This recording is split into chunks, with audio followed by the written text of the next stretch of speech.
கண் திருஷ்டி யார் பார்த்தா கண் திருஷ்டி வரும்? இந்த ஒரு விஷயத்தை தெரிஞ்சுக்கிட்டாவே போதும், வாழ்க்கையில் எல்லா விதமான கஷ்டத்திலிருந்தும் மீண்டு வந்துடலாம். அந்த காலத்தில் மனோவசியம்னு ஒரு கலை இருந்தது, நோக்கு வர்வம்னு சொல்லிட்டு ஒரு கலை இருந்தது. ஆனால் இப்போ அது மறைக்கப்பட்டு விட்டுச்சு. கண் திருஷ்டியை பற்றி மகாபாரதத்தில் கூட ஒரு அற்புதமான ஒரு நிகழ்வு உண்டு. ஒரு பக்கம் ஆயிரக்கணக்கான மக்கள் அந்த போரில் இறந்துக்கிட்டே இருப்பாங்க. பாண்டவர்கள் வெற்றி பெற போகிறாங்கன்ற ஒரு விஷயம் தெரிஞ்ச அடுத்த நிமிஷமே துரியோதனுடைய அம்மா காந்தாரி துரியோதனை நிர்வாணமாக வர சொல்கிறாங்க. ஏன்னா காந்தாரி திருமணம் ஆகிறதுக்கு முன்னாடி அவங்களுக்கு கண் தெரிஞ்ச பொழுதும் அவங்க தன்னுடைய கணவர் பார்க்காத உலகத்தை தானும் பார்க்கக்கூடாதுன்னு சொல்லிட்டு திருமணமான அந்த நிமிஷத்தில் இருந்தே கண்ணை கட்டிக்கிட்டு வாழ்ந்த ஒரு மிகப்பெரிய பத்தினி. அப்படிப்பட்ட அந்த பத்தினி தன்னுடைய மகனை பார்க்கும் பொழுது, நிர்வாணமாக பார்க்கும் பொழுது அந்த இடமெல்லாம் வஜ்ரம் ஆயிடும்ன்ற காரணத்தினால வர சொல்கிறாங்க. ஆனால் துரியோதனர் அந்த ஒரு இடத்துல மட்டும் ஒரு வாழை இலையை மறைச்சி வருவார். கடைசியில் அந்த ஒரு இடத்துல பட்டு தான் அவருடைய உயிர் பிரியும். இதே காந்தாரி பின்னாடி காந்தாரியை பார்க்கறதுக்கு ஆறுதல் சொல்கிறதுக்காக பாண்டவர்கள் வராங்க.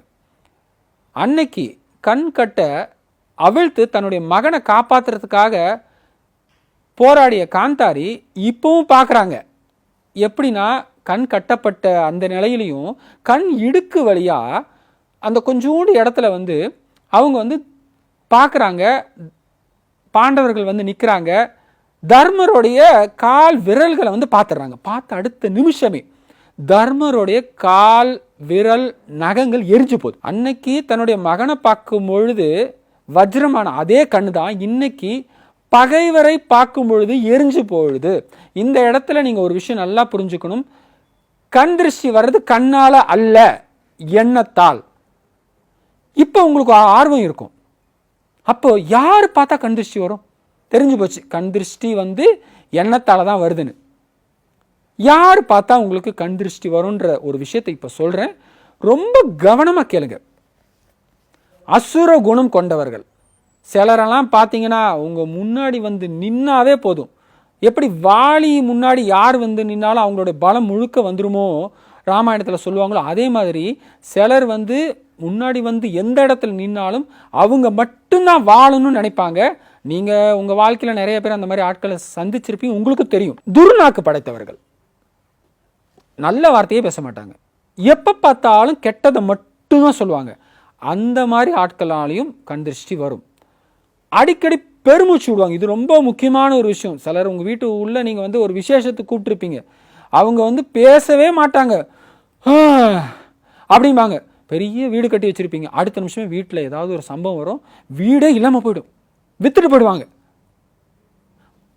புலம்புறது, வீட்டுக்குள்ளே மாமனோ இல்லை யாரோ ஒருத்தர் உங்கள் சொந்தக்காரங்க வீட்டில் உட்காருவாங்க.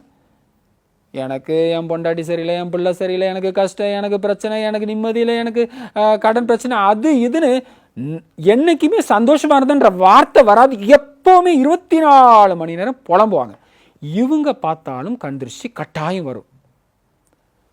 பொறாம குணம், ரொம்ப அற்புதமான கணவன் மனைவி. தெருவில் நடந்து போவீங்க, நல்லா ஜாலியாக போவீங்க, கை கொடுத்துட்டு போவீங்க. உடனே பக்கத்து வீட்டுக்காரங்க பார்த்து சொல்லுவோம், பாரு நீயும் இருக்கிறியே, எவ்வளோ அழகாக போகிறாங்க அப்படின்னு சொன்ன அடுத்த நிமிஷமே அந்த கணவன் மனைவிக்குள்ளே சண்டை டைவர்ஸ் வரைக்கும் போயிடும். நிம்மதி இல்லை, எப்போ பார்த்தாலும் எனக்கு பிரச்சனை, அப்படி சந்தோஷமே இல்லாமல் யாரெல்லாம் சந்தோஷம் இல்லை, நிம்மதி இல்லை, நெகட்டிவான வேர்ட்ஸ் அதிகமாக யாரெல்லாம் பிரயோகப்படுத்தி எப்போ பார்த்தாலும் மற்றவங்களை பற்றியே பேசுகிற, புலம்புற, கெடுத்து பேசுகிற, காசிப், வதந்தி பரப்புறவங்க, இவங்க எல்லாம் பார்த்தா கண் திருஷ்டி கட்டாயம் வரும். இப்படிப்பட்டவங்க வாழ்க்கையில் நீங்கள் அவங்க உங்கள் வாழ்க்கைக்குள்ளே வராமல் நீங்கள் தவிர்த்தா மட்டும்தான் கண் திருஷ்டியிலேருந்து நீங்கள் தப்பிக்க முடியும். அதனால் இந்த மாதிரி ஆட்கள் வந்தாங்கன்னா கவனமாக இருந்துங்க, கட்டாயம் கண் திருஷ்டி உங்களுக்கு வரவே வராது.